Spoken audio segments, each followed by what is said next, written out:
Hello friends, my name is Vikas Sharma. I am a practising company secretary. Friends, आज हम discussion करेंगे कि company में जो स्टैट्यूटरी ऑडिटर अपॉइंट होता है वो कितने साल के लिए अपॉइंट होते हैं। फॉर एग्जांपल, अगर हम देखें कंपनी में कभी कैजुअल वैकेंसी होती है तो कैजुअल वैकेंसी के केस में आपको जो ऑडिटर अपॉइंट करना है टिल द एंशुइंग एजीएम या नेक्स्ट एजीएम। तो इसका मतलब है कि जो अपकमिंग एजीएम होती है मेंबर्स की, उसके अंदर उसी ऑडिटर को आप फ्रेशली 5 साल के लिए अपॉइंट कर सकते हो, या फिर उस ऑडिटर को हटा के आप नए ऑडिटर को भी 5 साल के लिए अपॉइंट कर सकते हो। उसके बाद में आता है first auditor. First auditor means company जब इनकॉर्पोरेशन होती है उसके 30 डेज के अंदर अंदर एक बोर्ड मीटिंग होती है, उसमें फर्स्ट ऑडिटर का अपॉइंटमेंट है। बट वो फर्स्ट ऑडिटर फर्स्ट एजीएम तक ही अपॉइंटेड रहेगा। हो सकता है कि उस एजीएम के अंदर फर्स्ट एजीएम में उस ऑडिटर को कंटिन्यू रख सकते हो आप 5 साल के लिए। बट यहाँ पे सेक्शन 139(1) क्या कहता है वो हम सबसे पहले देखते हैं कि सेक्शन 139(1) का क्या पॉइंट्स है एंड उस पॉइंट में क्या समझाना चाह रहे हैं।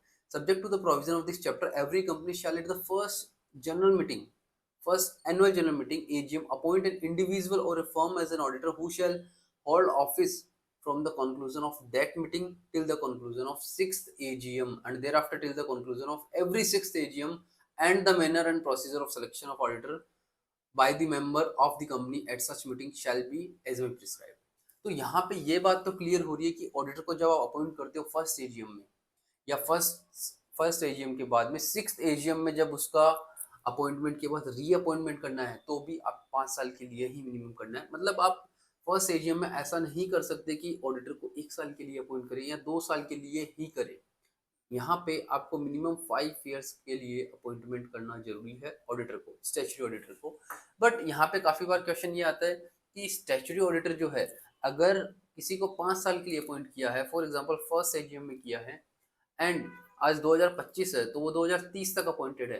अगर 2027 के अंदर अगर 2027 के अंदर उस ऑडिटर ने रेजिग्नेशन दे दिया तो क्या करना है। यहाँ पे कैजुअल वैकेंसी का केस आ जाता है। कैजुअल वैकेंसी मतलब यहाँ पे किसी ऑडिटर को अपॉइंट करना पड़ता है उसको रिप्लेस करने के लिए, क्योंकि रेजिग्नेशन जब लेटर आता है उसके बाद में आपको 83 भी फाइल करना होता है। उसके बाद में आपको कैजुअल वैकेंसी के लिए भी आपको नया फ्रेश 81 फाइल करना पड़ता है। लेकिन जो ऑडिटर आता है कैजुअल वैकेंसी में वो नेक्स्ट एजीएम तक रहता है। चाहो तो उस एजीएम में आप 5 साल के लिए फ्रेशली अपॉइंट कर सकते हो। बट आपको जनरली ये मानना है कि ऑडिटर को 5 साल से कम के लिए अपॉइंट नहीं कर सकते हम एज पर सेक्शन 139(1). बट दो एक्सेप्शन मान लीजिए कि एक तो फर्स्ट ऑडिटर, एक in case of casual vacancy. अगर ये आप समझते हो तो क्लैरिटी है। बट ऑडिटर को आप ये मान के चलिए कि ऑडिटर को 1 साल, 2 साल, 3 साल, 4 साल के लिए अपॉइंट मत करिए। फर्स्ट एजीएम में अगर आप अपॉइंट कर रहे हो तो आपको 5 साल के लिए अपॉइंट करना है। और जो फॉर्म 81 आप फाइल करो वहां पे पीरियड लिखा हुआ है। पीरियड में काफी लोग क्या करते हैं, 5 साल तो नीचे लिख देते हैं कि नंबर ऑफ ईयर्स अपॉइंटेड, कितने साल के लिए अपॉइंटेड, वहां तो 5 लिख देते हैं। बट जहां पे वो पीरियड का टर्म आता है वहां पे वो एक फाइनेंशियल ईयर, जो सिंगल फाइनेंशियल ईयर जिस ईयर में अपॉइंट किया था, सिर्फ वो लिखते हैं। बट उसका लॉजिक नहीं है। नीचे 5 लिखा है तो आपको 2025 से 2030 फाइनेंशियल ईयर जो है वो आपको पुट करना है, तभी आपका वो फॉर्म वैलिड होगा। वरना क्या होगा कि नेक्स्ट ईयर आपको वापस फाइल करना पड़ सकता है। क्योंकि आपको पता है फ्रेंड्स, 81 का जो एसआरएन है वो फॉर्म एओसी 4 के अंदर जाता है।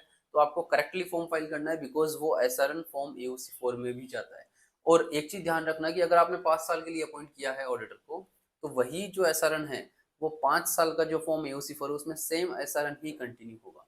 फ्रेंड्स, ऑडिटर अपॉइंटमेंट या स्टैट्यूटरी ऑडिटर अपॉइंटमेंट के लिए सेक्शन 139 आप जरूर रेफर करना एंड सेक्शन 139 के साथ उसके जो रूल्स है वो आप रेफर करना। तो आपके लिए समझना इजी हो जाएगा और प्रैक्टिकली आपको करना भी इजी हो जाएगा। फ्रेंड्स, एमसीए के ऊपर या आरओसी के ऊपर काफ़ी सारे वीडियोस हमने बना रखे हैं। ऑलमोस्ट 250 वीडियोस हमने बनाए हैं। तो मुझे लगता है कि हमारा जो चैनल है सीएस विकास शर्मा वो आपको काफ़ी हेल्पफुल वीडियोस देता है और आपके लिए काफ़ी बेनिफिशियल हो सकते हैं वो वीडियो। तो आप हमारा जो चैनल है सीएस विकास शर्मा उसको आप सब्सक्राइब कर लीजिए, फॉलो कर लीजिए, जिससे आपको जैसे ही वीडियो अपलोड होगा तो आपको उसका नोटिफिकेशन आ जाएगा। Friends, thank you so much for watching this video.